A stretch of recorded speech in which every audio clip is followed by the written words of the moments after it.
Hi guys and girls, I'm Obsidian Ant and welcome back to Elite Dangerous. Last week's community goal, the one that proposed to create new anti-Thargoid technology, has now come to an end, and the new anti-Thargoid weaponry is now in the game in the form of AX missiles as well as a Xenoscanner.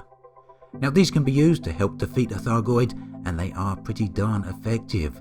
First reports have already come in of defeated and downed Thargoids, and it appears that SDC may well have got the first kill, although there's no official confirmation of that yet, but either way they certainly got the first kill on a live stream.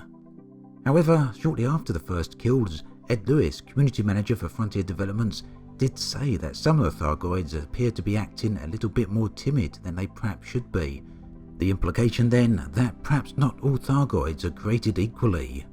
And this was somewhat confirmed by later on, when DJ Truthsayer from the Sovereignty attempted to take on a Thargoid and found them to be somewhat tougher.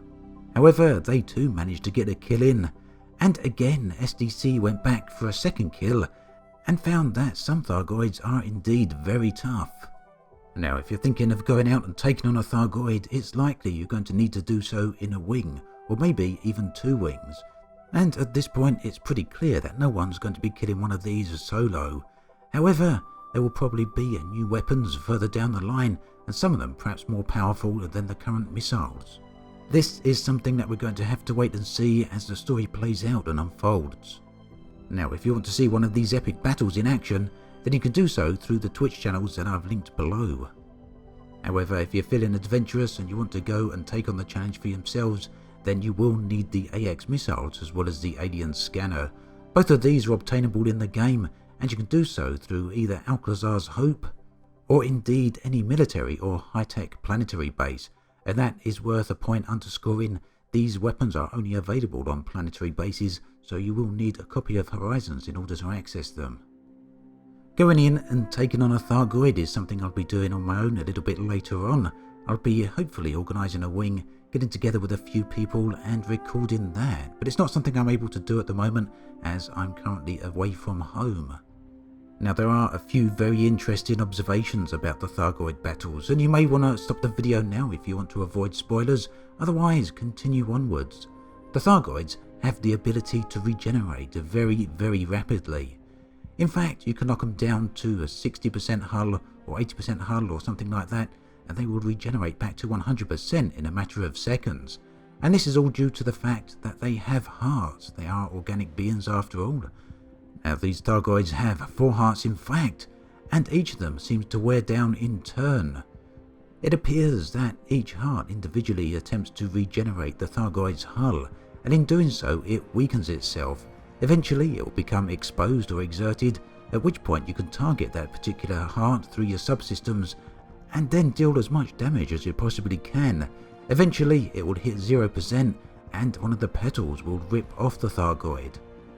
You'll then need to repeat the process for the other 3 hearts.